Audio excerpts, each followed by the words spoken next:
November 2572. The stars over Earth dimmed as the Galactic Empire's Armada positioned itself near Jupiter's orbit. Their message was clear: surrender or face annihilation. 1,000 warships hung in the void like a blanket of death, their silhouettes blocking out the distant sun. Commander Alex Riker stood alone in the abandoned underground facility beneath the Nevada desert. His footsteps echoed through the cavernous space as he approached the dormant hulk of metal and technology. The Vanguard, Earth's forgotten prototype. His last hope.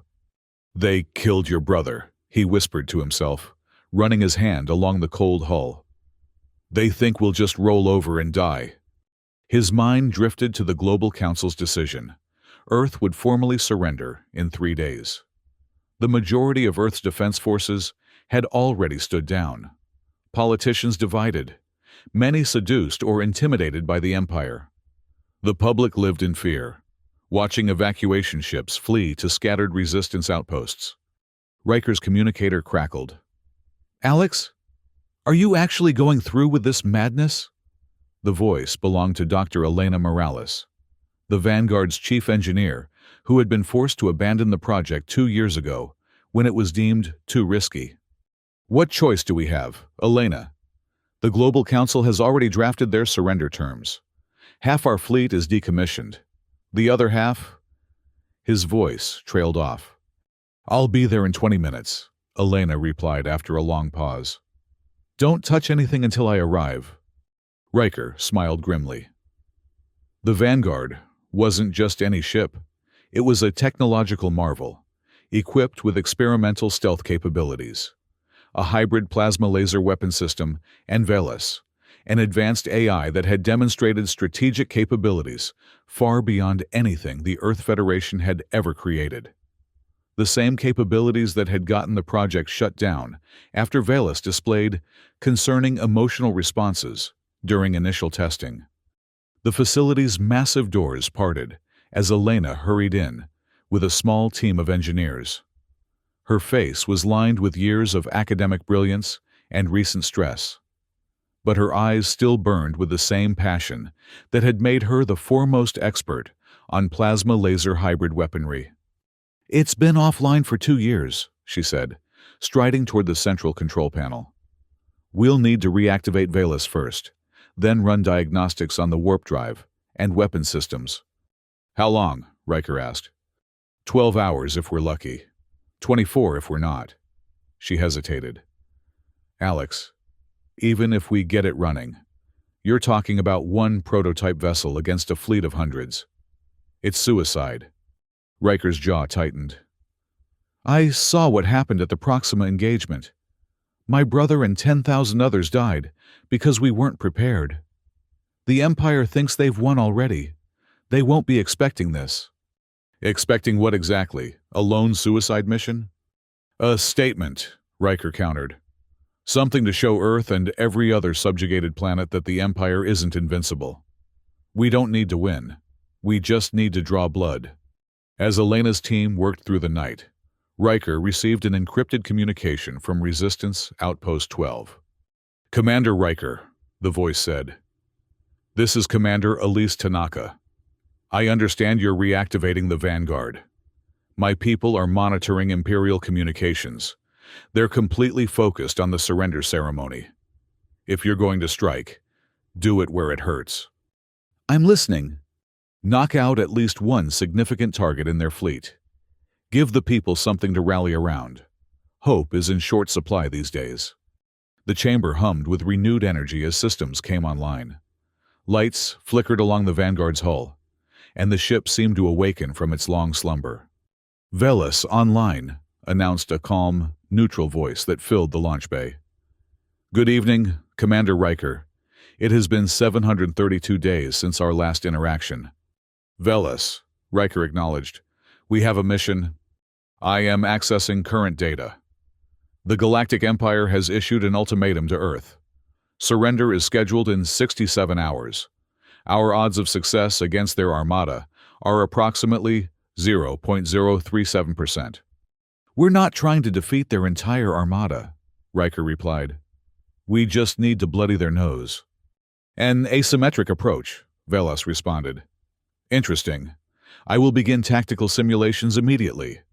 As dawn broke, the facility buzzed with frantic activity. Elena's team had worked miracles, bringing most systems online, though some remained at reduced capacity. The weapons were operational, shields at 78%, and the experimental stealth system ready for deployment. Commander! A young technician burst into the command center. Federation security forces are heading this way. Someone tipped them off. Riker cursed under his breath. The faction loyal to the surrender process had discovered their plan. How long do we have? 20 minutes, maybe less. Then we launch now, Riker decided. Elena, is she ready? Elena hesitated only for a moment. As ready as she'll ever be. The stealth system should hold for at least 6 hours before requiring recalibration. Riker turned to address the small crew who had joined his desperate mission. Anyone who wants to stay behind, now's your chance. What we're about to do violates direct orders from the Global Council. No one moved. Very well. Riker settled into the command chair as the launch sequence initiated. Velas, plot a course for the Jupiter orbital zone. We're going hunting. The Vanguard rose silently from its underground hangar, its stealth systems already masking its energy signature. As they cleared Earth's atmosphere, Riker caught one last glimpse of the blue planet, perhaps for the final time. Stealth systems functioning at optimal parameters, Velas reported. Empire detection grids are not registering our presence. Approaching Jupiter orbital zone in 47 minutes. The tension in the command center was palpable as they approached the massive Imperial fleet.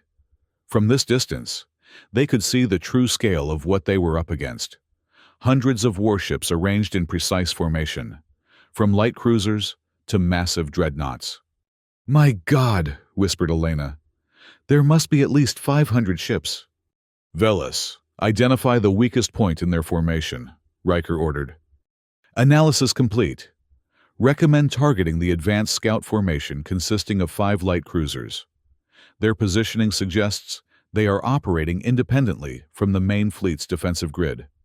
Plot an attack vector. Weapons hot. The Vanguard slipped silently through space, a ghost among giants. The Imperial ships showed no sign of detecting their approach. In range of primary targets, Velas announced. Plasma laser batteries charged and locked. Riker took a deep breath. Fire! The first salvo struck with devastating precision.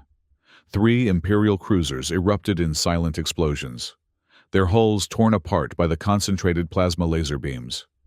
Before the remaining ships could react, the Vanguard was already moving deeper into the fleet's formation. Imperial communications channels are in chaos, Velas reported. They have initiated General Quarters alert, but are unable to locate our position. Press the advantage, Riker ordered. Target the nearest heavy cruisers. The Vanguard surged forward, its stealth system still holding as it penetrated deeper into the heart of the Imperial fleet. More ships erupted in flames as the hybrid weapons cut through Imperial shields like paper. Commander, I've infiltrated their communications network, Velas announced. I can temporarily disrupt their targeting systems. Do it! The effect was immediate. Several Imperial ships began firing blindly, striking their own vessels in the confusion. We've destroyed 2 dreadnoughts and 17 cruisers, Elena reported, her voice tinged with disbelief. They're starting to pull back their central formation. Riker felt a momentary pang of conscience. How many Imperial sailors had just died? Were they all willing participants in the Empire's expansion, or just conscripts following orders? But then, he remembered his brother's ship breaking apart under Imperial fire, the thousands of civilians killed in the Empire's pacification campaigns. Velas, target the 3rd dreadnought, full power to the main weapon array.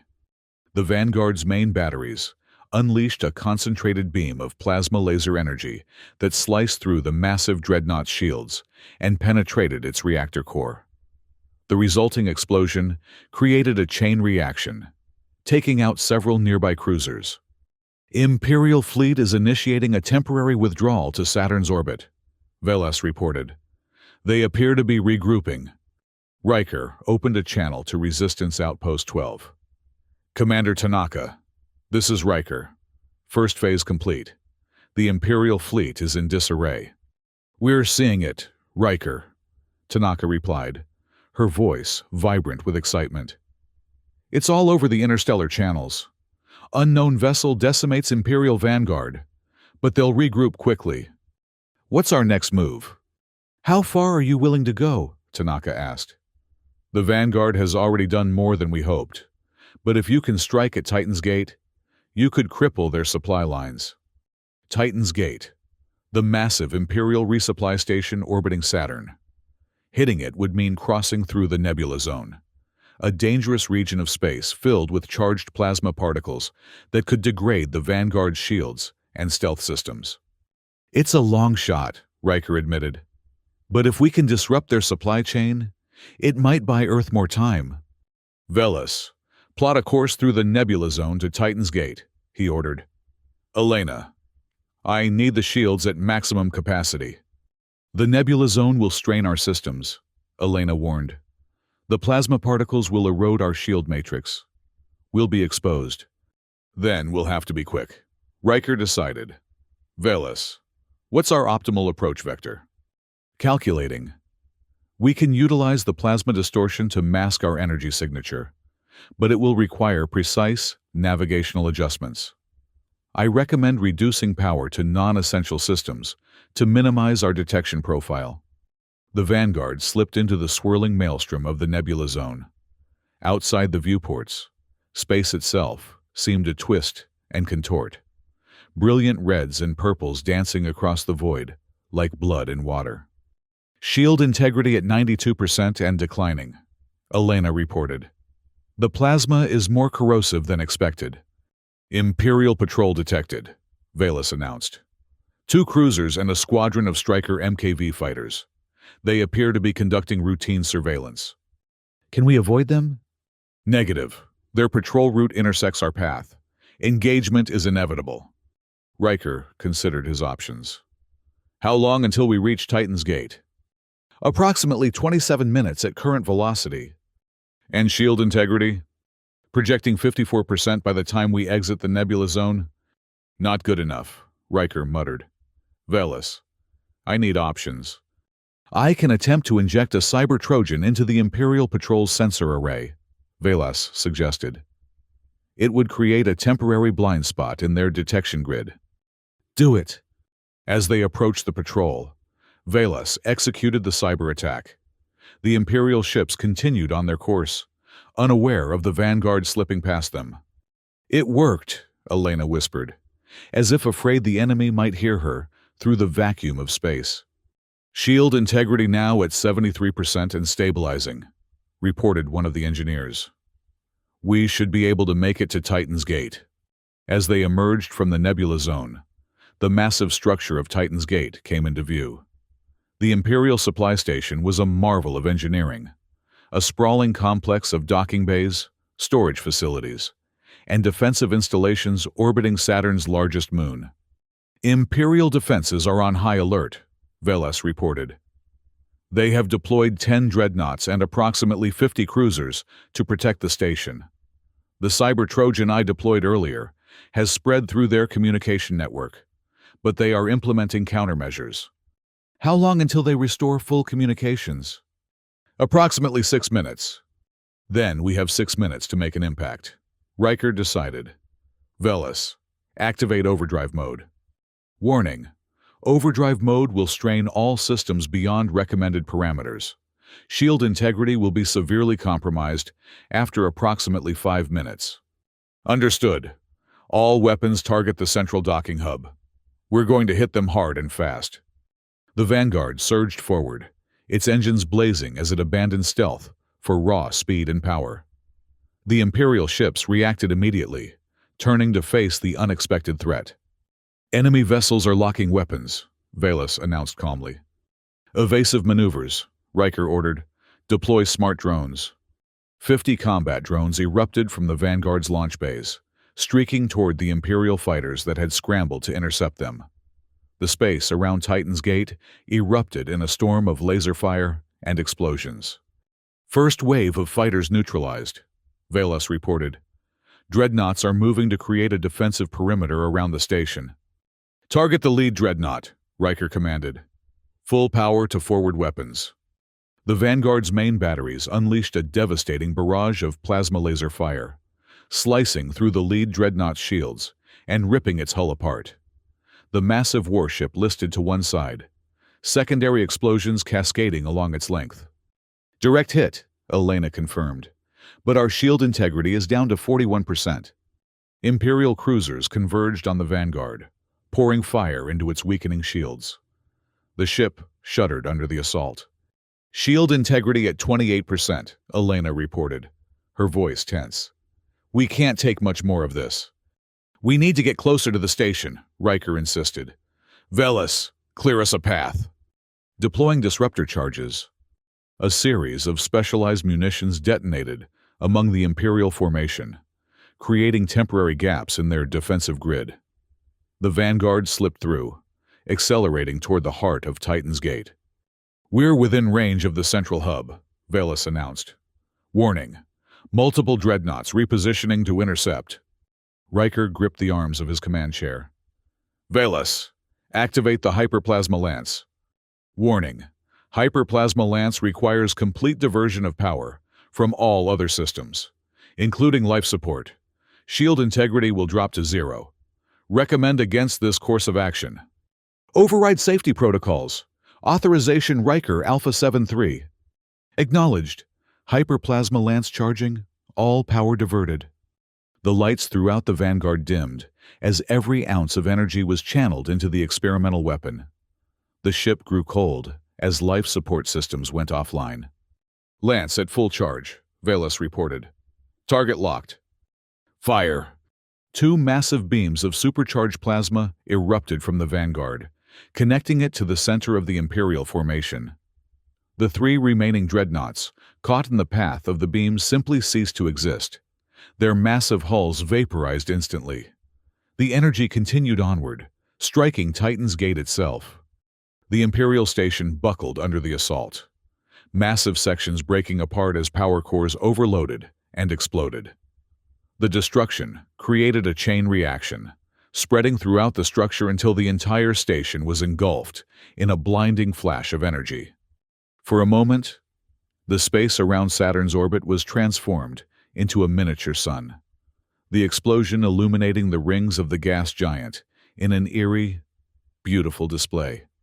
Target destroyed, Velas reported, its voice unusually hesitant. All Imperial vessels within the blast radius have been neutralized. Remaining Imperial forces are in full retreat. Riker stared at the view screen in shock. The devastation was far more complete than he had anticipated. Where Titan's Gate had stood moments before, there was now only an expanding cloud of debris. Elena, status report. Not good, she replied grimly. Shields are completely offline. Warp drive severely damaged. Life support is running on emergency power. We have maybe 6 hours before it fails completely. Velas, can we make it back to Earth? Negative. Current damage makes extended travel impossible. Recommend immediate withdrawal to the nearest safe location for repairs. As if to emphasize the point, a warning alarm sounded. Imperial hunter drones detected, Velas announced. They appear to have been deployed prior to the destruction of Titan's Gate. How many? Approximately 30. They are designed for autonomous pursuit and elimination of damaged vessels. Riker opened a channel to Resistance Outpost 12. Commander Tanaka, this is Riker. Titan's Gate is destroyed, but the Vanguard is critically damaged. We need immediate extraction. We saw the explosion, Tanaka replied, her voice filled with awe. It's already spreading across every communication channel in the system. Riker, you just became the most famous, or infamous, person in the galaxy. That won't matter if we don't survive the next hour. Those hunter drones will tear us apart in our current state. I'm dispatching a rescue team to your location, Tanaka assured him. Try to make it to coordinates I'm sending now. It's an asteroid field in the Kuiper Belt. We have a hidden outpost there. Velas, plot a course for those coordinates. Riker ordered. Maximum sustainable speed. The damaged Vanguard limped away from the destruction it had caused. Its once powerful engines now struggling to maintain basic propulsion. Behind them, the Hunter drones closed the distance, their sensors locked onto the Vanguard's energy signature. Drones approaching, range 50,000 kilometers and closing, Velas reported. Estimated interception in 17 minutes. Do we have any weapons operational? Railgun system is at 15% capacity. All other weapon systems are offline. That will have to do. Target the lead drones when they come within range. The minutes ticked by agonizingly slowly as the Vanguard fled toward the relative safety of the asteroid field. The first of the Hunter drones came within range, and the railgun fired, destroying it in a small explosion. 1 down, 29 to go, Elena said grimly. Rescue vessels detected, Velas announced suddenly. 3 Resistance corvettes approaching from Sector 7. The small, nimble Resistance ships swooped in, their weapons blazing as they engaged the pursuing drones. One by one, the Imperial Hunters were destroyed or driven off. Commander Riker, this is Captain Kamal Ortega of the Resistance. A young voice announced over the comm. We'll escort you to the outpost. Try to keep up. With the Resistance ships providing cover, the Vanguard made its way to the hidden base deep within the Kuiper Belt. As they approached, Riker saw the outpost for the first time, a collection of structures built into a massive asteroid, nearly invisible against the backdrop of space. Welcome to Armory Cavern, Tanaka's voice greeted them as they docked. Not much to look at, but it's the safest place in the system right now. The damage to the Vanguard was even worse than they had feared. As repair crews swarmed over the ship, Riker met with Commander Tanaka in the outpost's command center. Elise Tanaka was a compact woman with intense eyes and the bearing of someone who had seen too much war. The footage of your attack is spreading throughout the galaxy, she told him. The Empire lost 3 dreadnoughts, 47 cruisers, and their most important supply station in this sector. For the first time, people are seeing that they're not invincible. What's the reaction on Earth? Mixed. The Global Council is in emergency session. Some are calling for your arrest for violating the surrender order. Others are pushing to rescind the surrender entirely. But the people, she smiled. The people are in the streets. They're calling you a hero. Riker shook his head. I'm no hero. I just couldn't stand by and watch us surrender without a fight. Well, your fight has ignited something, Tanaka continued. We're receiving communications from resistance cells on a dozen worlds. They want to coordinate, to join forces. And there are reports that some of the Empire's tributary planets are considering rebellion. What happens now? We repair the Vanguard as best we can. And then, she handed him a data pad. This is from the Supreme Resistance Council. They want you to lead a new initiative, Operation Decisive Counterattack.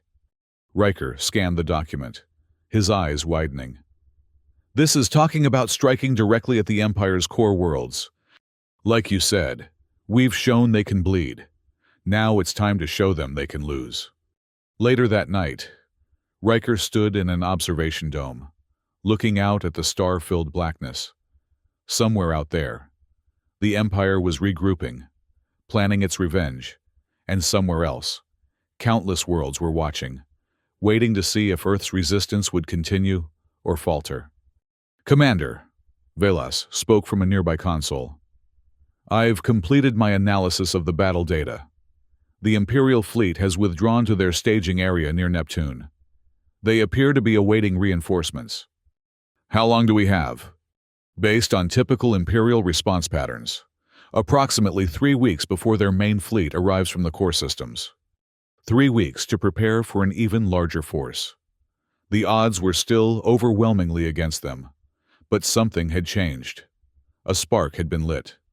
Velas, begin tactical simulations for multiple strike scenarios. I want options by morning. Acknowledged, Commander. May I make an observation? Go ahead. The probability of ultimate success remains below 12%, even accounting for potential allied support from other systems. Riker smiled grimly. Then we'll just have to beat the odds again, won't we? As he gazed at the distant stars, Riker thought of his brother, of Earth, of all the worlds suffering under Imperial rule.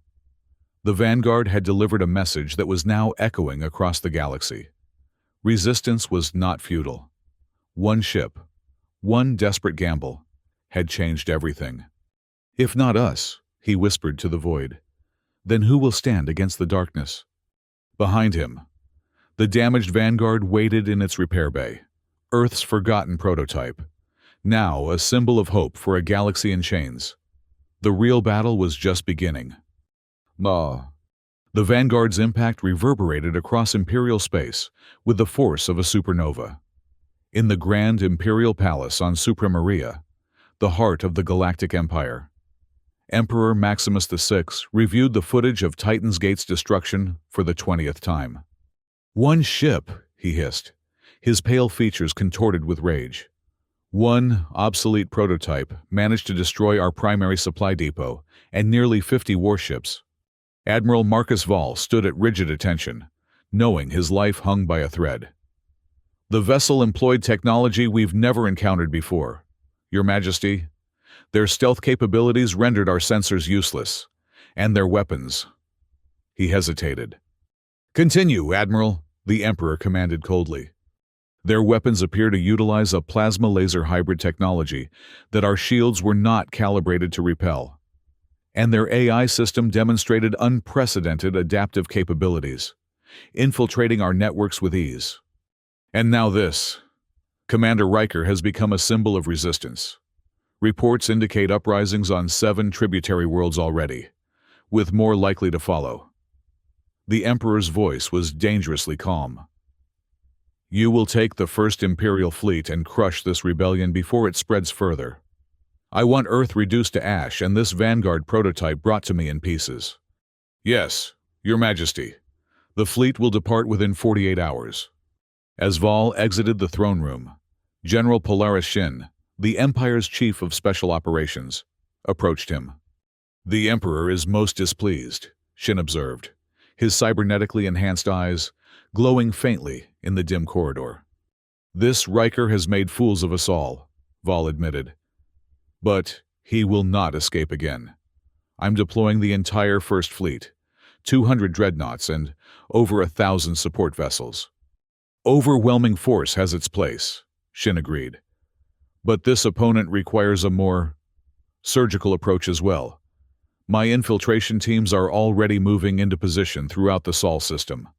When Riker emerges from hiding, we will be waiting. Meanwhile, deep in the Kuiper Belt, the Vanguard underwent extensive repairs. Teams of engineers worked around the clock, rebuilding damaged systems and reinforcing the hull. Dr. Elena Morales supervised the efforts, pushing herself and her team to the limit. The plasma conduits are completely fused, she reported to Riker during one of their brief moments of rest. We've had to fabricate replacements from scratch, but the hyperplasma lance should be operational again within 72 hours. Riker nodded, studying the holographic display of the ship's systems. And the stealth technology? That's the good news. We've managed to improve it based on data from our encounter with the Imperial fleet. Velas has been instrumental in redesigning the energy diffusion algorithms. Speaking of the AI, Velas had been exhibiting increasingly complex behavioral patterns since the battle. Its decision-making processes seemed more nuanced, almost intuitive at times. Commander, Velas addressed Riker through the outpost's communication system. I've completed analysis of the Imperial communication fragments we captured during our attack. They indicate that the Empire is mobilizing its First Fleet, their primary battle group, for a direct assault on the Sol system. How many ships? Approximately 200 vessels, including 200 dreadnoughts. They will arrive in 18 days. The room fell silent. Even with the Vanguard at full capacity, those odds were insurmountable. "We need allies," Commander Tanaka said finally. "The resistance cells on other worlds are willing to fight, but they lack coordination and heavy weaponry." "Perhaps there is another option," Velas suggested. "During my infiltration of the Imperial network, I discovered references to a classified Imperial research facility in the Procyon system. They appear to be developing countermeasures to our technology." "How does that help us?" Riker asked. "If we could capture their research, we might be able to develop more effective weapons against the Imperial fleet. Additionally, the facility is guarded by only a minimal force, as the Empire relies on secrecy rather than strength for its protection." Riker considered the proposal.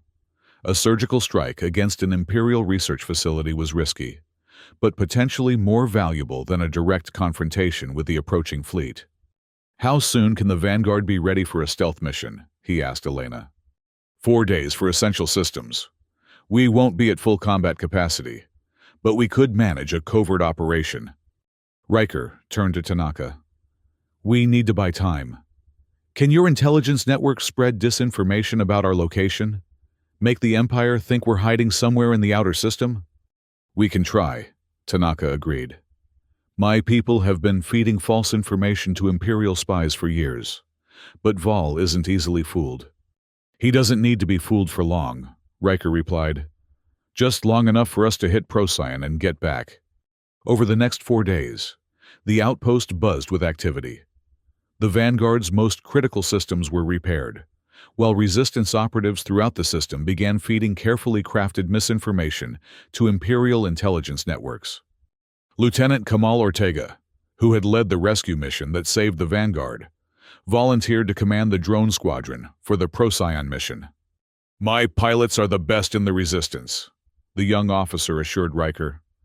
"We've modified our drones with components salvaged from Imperial hunter drones. They'll give us an edge in case things get hot." As the day of departure approached, Riker spent more time with Velas, fine-tuning their tactical approach. "The Imperial facility's defenses are primarily automated," the AI explained, displaying a holographic model of the target. "Their confidence in their secrecy has made them complacent. However, they do maintain a direct quantum communication link to the Imperial command network. Once we are detected, reinforcements will be dispatched immediately. Then we don't get detected," Riker stated simply. "We go in silent, extract the research data, and disappear before they know we were there." "A logical approach," Velas agreed. "I have prepared multiple contingency plans in case of detection." On the eve of their departure, Riker found Elena working late in the engineering bay, making final adjustments to the Vanguard's stealth systems. "You should get some rest," he told her. "Tomorrow will be challenging enough without exhaustion." Elena smiled tiredly. "I'll rest when we're safely back. This ship is too important to fail because I missed something." "We've come a long way from that abandoned hangar in Nevada," Riker observed. "Did you ever imagine we'd be here? Fighting a guerrilla war against the most powerful empire in history?" Elena shook her head. "Not exactly, but I always believed in the Vanguard, and I believe in what you're doing. Alex, even though the odds are still against us." "Especially because of that," she replied. "Sometimes the long shots are the only ones worth taking." The following morning, the Vanguard slipped away from the asteroid base, its stealth systems masking its departure, even from the Resistance's own sensors. Their course would take them through the dangerous Orion Corridor, a narrow path between Imperial patrol routes that would allow them to reach the Procyon system undetected. As they navigated the treacherous route, Velas maintained constant vigilance, monitoring Imperial communications and adjusting their course to avoid detection. "Imperial patrol vessel at coordinates 227 Mark 43, the AI reported. "Adjusting course to maintain maximum distance." The journey to Procyon took 3 days of careful navigation and constant vigilance. When they finally arrived, the Imperial Research Facility came into view, a sleek, cylindrical structure orbiting Procyon B, the smaller of the system's twin stars. "No unusual activity detected," Velas reported. Defense systems appear to be in standard configuration. Begin infiltration sequence, Riker ordered. Kamal, prepare your drones for perimeter control. Drones ready, Commander, the young lieutenant confirmed. They'll create a sensor shadow for our approach. The Vanguard edged closer to the facility, shrouded by both its own stealth systems and the electronic countermeasures provided by Ortega's drones.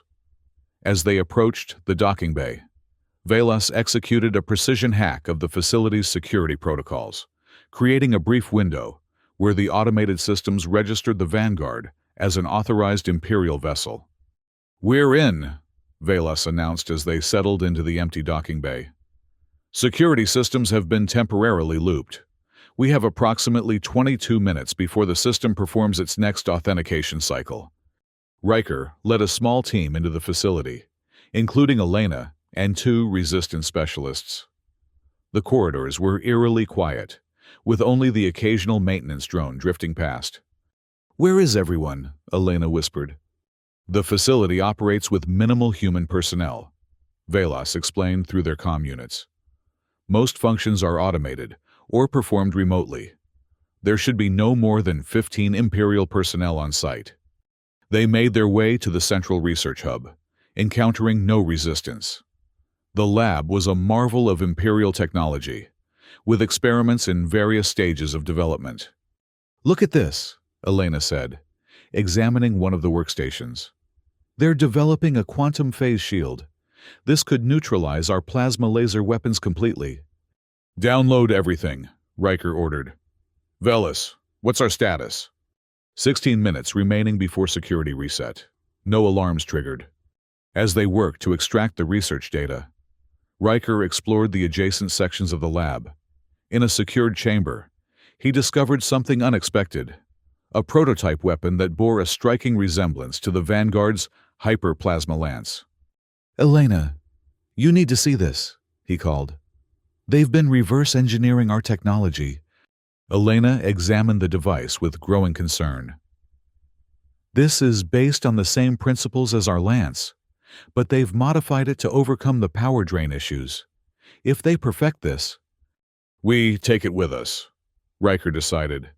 "Velas, can we transport this device to the Vanguard?" "Affirmative, but it will require disassembly. Estimated time, 12 minutes. "That's cutting it close," Elena warned. "We need every advantage we can get," Riker insisted. "Start disassembly. I'll help." As they worked to dismantle the prototype weapon, Velas suddenly issued an alert. "Warning. Imperial communication detected. A routine status update is being requested from Imperial Command." "Can you fake a response?" Riker asked tensely. "Attempting to generate appropriate response. Successful. However, they may become suspicious if we do not depart soon." With the research data secured and the prototype weapon partially disassembled, they worked feverishly to complete their mission before time ran out. Just as they were preparing to transport the final components back to the Vanguard, alarms began to sound throughout the facility. "Security protocols have reset prematurely," Velas announced. "We have been detected." "Everyone back to the ship," Riker ordered. "Kamal, activate defensive protocols."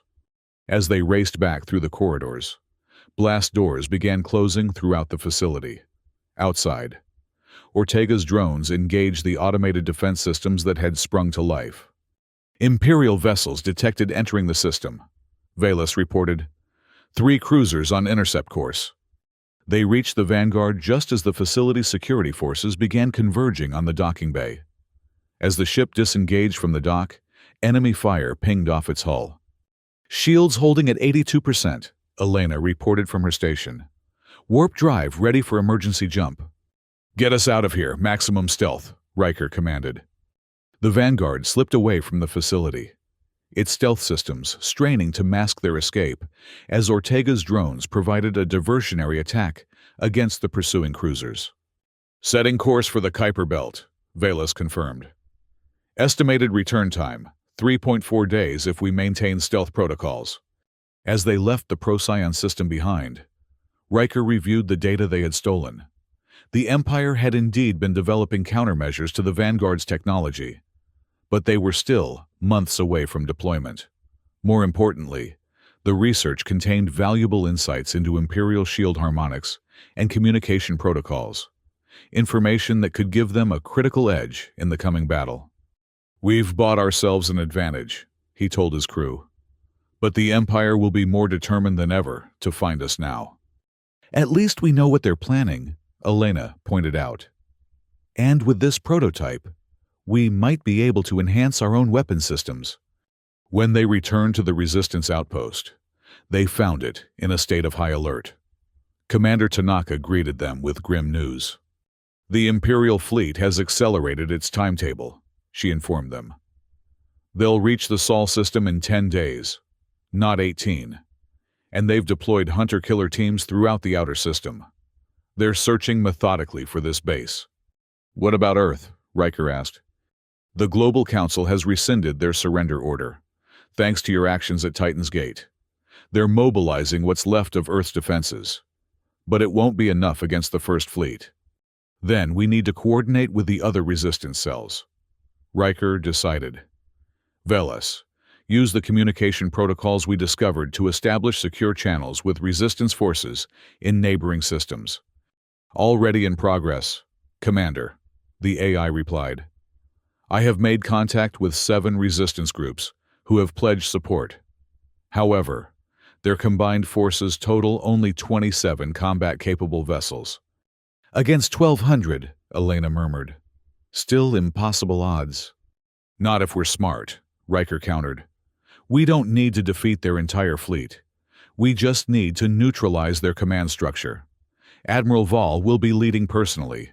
If we can eliminate his flagship, the rest of the fleet would be thrown into disarray." Tanaka finished. "It could work, but getting close enough to target the Imperial flagship would be a suicide mission." "Not necessarily," Elena interjected. "The data we recovered includes specifications for their command vessel's shield configurations. If we can modify the Vanguard's weapons to exploit those vulnerabilities, and with Velas's ability to infiltrate their networks," Riker added, "we might be able to create enough confusion to get within striking distance." Over the next week, the Resistance worked tirelessly to prepare for the coming battle. The Vanguard underwent further modifications, incorporating insights from the stolen Imperial research. Elena and her team integrated components from the captured prototype weapon, enhancing the Hyperplasma Lance's efficiency and reducing its power drain. Meanwhile, Velas coordinated with resistance cells throughout neighboring systems, developing a complex battle plan that would utilize their limited resources to maximum effect. "The key is timing," the AI explained during a strategy session. "The Imperial fleet will expect a defensive posture. Instead, we will launch a series of coordinated strikes against their support vessels before they can establish formation." As the day of battle approached, Riker addressed the assembled resistance fighters. Men and women from a dozen worlds looked back at him, their faces etched with determination despite the overwhelming odds they faced. "I won't lie to you," he told them. "Tomorrow we face the most powerful fighting force in the galaxy. Many of us won't return, but we fight not just for Earth, not just for ourselves, but for every world that suffers under Imperial rule." The Vanguard struck a blow at Titan's Gate that showed the galaxy the Empire can bleed. Tomorrow, we show them they can lose. A cheer went up from the assembled fighters, their voices echoing through the cavernous space of the asteroid base. That night, as final preparations were made, Riker stood alone in the Vanguard's command center, running through the battle plan one last time. "Commander," Velas's voice broke the silence, "I have been analyzing our probability of success." "And?" Riker asked, though he already knew the answer wouldn't be encouraging. "Even with our tactical advantages and the element of surprise, our chances of neutralizing Admiral Vall's flagship remain below 30%. However, I have observed that statistical probabilities have consistently failed to account for human determination and ingenuity in our previous encounters." Riker smiled slightly. Are you saying you believe in us, Velas? There was a pause before the AI responded. I have observed that belief itself can be a variable in determining outcomes. So yes, Commander, I believe in our mission. As dawn broke over the asteroid belt, the Resistance fleet prepared to move out. 28 ships in all, the Vanguard, and 27 vessels from various resistance cells, ranging from retrofitted civilian transports to a handful of genuine warships. Imperial fleet has entered the outer Sol system, Velas reported. They are proceeding in standard conquest formation. Admiral Val's flagship, the Supremacy, is at the center of their formation, surrounded by 50 dreadnoughts. All ships, assume position for Phase 1. Riker ordered over the fleet-wide channel. Remember your assignments and maintain communication discipline. We strike on my mark. The Resistance fleet split into 7 battle groups, each taking position near one of the pre-designated ambush points. The Vanguard, accompanied by Ortega's drone squadron and 3 of the most capable Resistance vessels, formed the spear tip that would eventually strike at the Imperial flagship. Imperial fleet approaching Neptune's orbit, Velas announced. They are deploying scout vessels. Hold positions, Riker instructed. Let them pass. The Imperial scouts swept through the outer system, their sensors probing for signs of resistance. Thanks to advanced stealth protocols developed from the stolen research, the Resistance ships remained undetected. Scouts returning to the main fleet, Velas reported. The Imperial command is ordering acceleration toward Earth. They believe the defense will be centered there. Perfect, Riker nodded. All ships, prepare to execute Phase 1 on my mark. Mark. Across the system, the scattered Resistance forces struck simultaneously. Small, fast attack craft emerged from hiding places among the moons of Neptune, Jupiter, and Saturn, launching precision strikes against Imperial support vessels before disappearing again. Imperial fleet is responding to attacks, Velas reported. They are dispatching response teams to each location. Their formation is beginning to fragment as expected. Phase 2, Riker ordered. Lieutenant Ortega, deploy your drones. Hundreds of combat drones swarmed from concealed positions throughout the asteroid belt, overwhelming Imperial detection systems with thousands of false signatures. To Imperial sensors, it appeared as though a massive fleet was emerging from hiding. The Imperial fleet is halting their advance, Velas announced. They are attempting to regroup to face the perceived threat. Admiral Val is ordering the protective screen around the Supremacy to thin out to respond to multiple threats. That's our opening, Riker declared. Vanguard strike team, execute Phase 3. The Vanguard and its small escort of ships accelerated toward the heart of the Imperial formation, their advanced stealth systems masking their approach until they were already deep within enemy lines. We've been detected, Velas reported as alarms began to sound. Imperial vessels are moving to intercept. Too late, Riker said grimly. We're already inside their defense perimeter. Target the Supremacy. All weapons. Maximum power. The Vanguard's enhanced weapon systems came online, the modified hyperplasma lance charging to full capacity as they closed on the massive Imperial flagship. Incoming fire, Elena warned from her station. Shields at 73% and dropping. Maintain course, Riker ordered. Velas, initiate cyber attack on the Supremacy's shield generators. Executing attack. Successful. Their primary shield harmonics are fluctuating. We have a window of approximately 12 seconds before their backup systems compensate. That's all we need. Fire hyperplasma lance. The Vanguard's main weapon discharged, the devastating beam of energy striking the Supremacy precisely at its exposed shield junction. The Imperial flagship's defenses collapsed, and the beam continued onward, slicing through the massive vessel's command tower. Direct hit on Imperial Command Center, Velas confirmed. The Supremacy is losing power. Admiral Val's life signs are not registering on Imperial channels. The Imperial flagship listed to one side, secondary explosions rippling along its length as systems failed catastrophically. Throughout the Imperial fleet, Confusion spread as command protocols failed, and contradictory orders were issued. All resistance forces, converge on secondary targets, Riker ordered.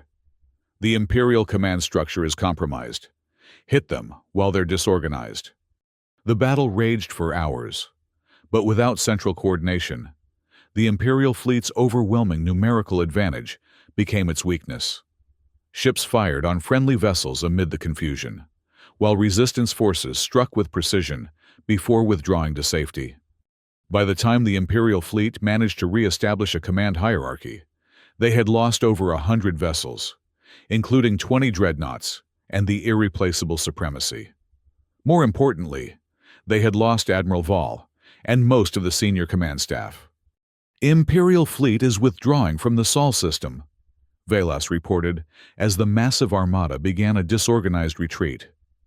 They are establishing a defensive perimeter near the heliopause. Throughout the resistance fleet, cheers erupted as the impossible victory became reality. The Empire, for the first time in its history, had been defeated in a major engagement. "We did it," Elena whispered, her voice filled with disbelief. "We actually did it." "This isn't the end," Riker cautioned. "The Empire will return, stronger and more determined than ever. But we've shown them, and ourselves, that they can be beaten." In the days that followed, the impact of the battle spread throughout the galaxy. Planets that had long suffered under Imperial rule began open rebellions, inspired by Earth's resistance. The Empire, forced to deal with widespread insurrection, temporarily abandoned its plans to subjugate Earth. The Vanguard, once an abandoned prototype, became a symbol of hope for oppressed worlds everywhere. And Commander Alex Riker, the man who had refused to accept defeat, found himself the reluctant leader of a growing interstellar alliance against Imperial tyranny. 1 month after the battle, Riker stood on the observation deck of the newly established Resistance headquarters on Ceres, looking out at the assembled fleet, now numbering over 100 vessels from 24 worlds. "The Supreme Resistance Council has approved your plan for Operation Freedom Dawn," Commander Tanaka informed him as she joined him at the viewport. "We'll begin strikes against Imperial supply lines next week." "And the Vanguard?" "Repairs are complete. Dr. Morales has even managed to incorporate some additional improvements based on the captured Imperial technology." Riker nodded, his eyes fixed on the distant stars. Somewhere out there, the Empire was planning its revenge, but for the first time, they faced an opponent who had proven they could be defeated. "Velas," he addressed the AI through his comm unit. "Begin tactical simulations for Operation Freedom Dawn. I want options for striking the Empire's core worlds." "Acknowledged, Commander." The AI responded. "Preliminary analysis suggests several viable approaches. The Empire's defenses are formidable, but they have never anticipated an attack on their home systems." "That's our advantage," Riker said quietly.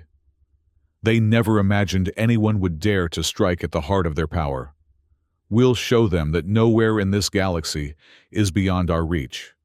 As Earth and its allies prepared for the next phase of the war, the message that had begun with a single prototype ship's desperate attack continued to spread. Resistance was not only possible, it could succeed. The Empire's days of unchallenged dominance were over. The battle for the galaxy's freedom had only just begun.